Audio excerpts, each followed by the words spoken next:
Hello everyone, welcome back to my channel English by Nisa.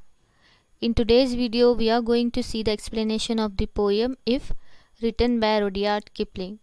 So before going on to the explanation, let us know about the poet, that is Rudyard Kipling. So viewers, Rudyard Kipling is one of the most famous poets of the late British Empire, published in his 1910 book Rewards and Fairies.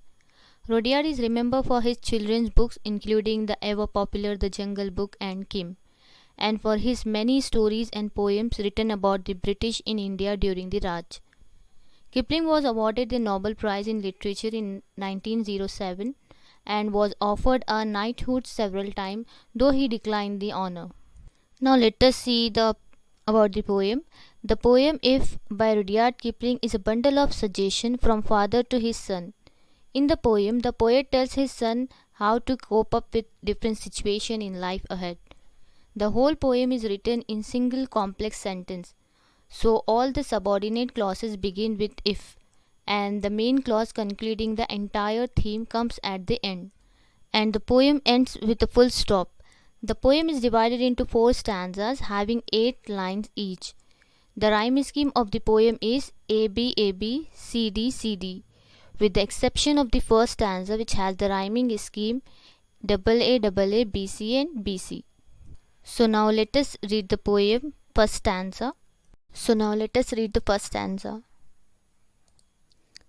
If you can keep your head when all about you are losing theirs and blaming it on you. If you can trust yourself when all men doubt you, but make allowance for their doubting too. So here keep your head means remain calm, especially under pressure. And all about you means the people around you. And make allowance means to take into consideration when making calculation or plans. Now let us see the explanation of these lines. So here the poet tells his son that he should keep calm and patient when others do fail and put the blames on him. He should trust himself when all others doubt him. However, he should also make a room for their doubts and try to understand what made them doubt him. Now let us read the next lines. If you can wait and not be tired by waiting, or being lied about, don't deal in lies, or being hated, don't give way to hating, and yet don't look too good nor talk too wise. So here in the 5th line, the poet says that one should wait patiently for success and should never be tired by waiting, because success comes to those who work hard and remain patient. Next, the poet tells his son that other people will often tell him lies. However, he should never lie in his life and always remain truthful. Others will hate him, but he should never hate them back and rather spread love. In the last line, the poet advises him to neither look too good nor talk too wise, because if he acts upon all the advices the poet gave above, he will look too good and wise among the common people. Now let us read the second stanza. If you can dream and not make dreams your masters, if you can think and not make thoughts your aim. So here the poet says that he should dream big but never make the dreams his master. Similarly, he should think good about goals and future but never make thoughts his aim, because in order to success in life one has to work hard. Mere dreaming and thinking will never lead one to the path of success. Hence one should dream of goals and think of a better future. Next lines. If you can meet with triumph and disaster and treat those two impostors just the same. Now triumph and disaster means success and defeat. Impostors are nothing but here a person who pretends to be someone else in order to deceive others, a fake person. Now let us see the explanation of these lines. So here the poet says that one should meet with triumph and disaster and treat those two impostors just the same. So now note that the first letter triumph and disaster have been capitalized. So these are the two extremes of life. The poet called them impostors, that is fake. They either make one extremely happy or miserable. However, they are not long lasting, and hence one should not take them seriously. Now let us read the next lines. If you can bear to hear the truth you have spoken, twisted by knaves to make a trap for fools, or watch the things you gave your life to broken, and stoops and build them up with worn out tools. So here knaves means dishonest person, and stoop means to bend one's head or body forward and downwards. Now let us see the explanation. So here in the fifth line the poet says that one should only speak the truth and should also have the courage to face it when it is misused by others to mislead others. He should also have the courage to see the things built by him in broken conditions and try rebuilding them with worn out tools, that is, with energy or skills you have. Now let us read the third stanza.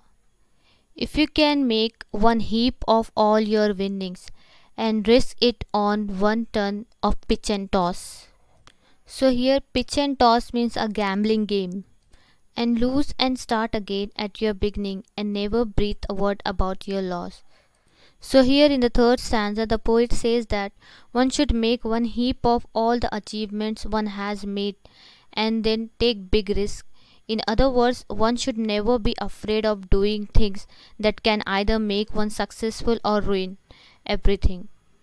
If one fails after taking big risks, he should start again from the beginning without thinking or saying anything about the loss to others. One should try again and again until one succeeds. Now let us read the next lines.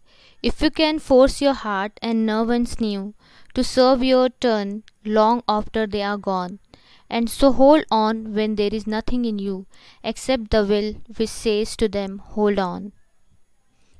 So here sinew is nothing but it is a tough tissue. Now let us see the explanation of these lines.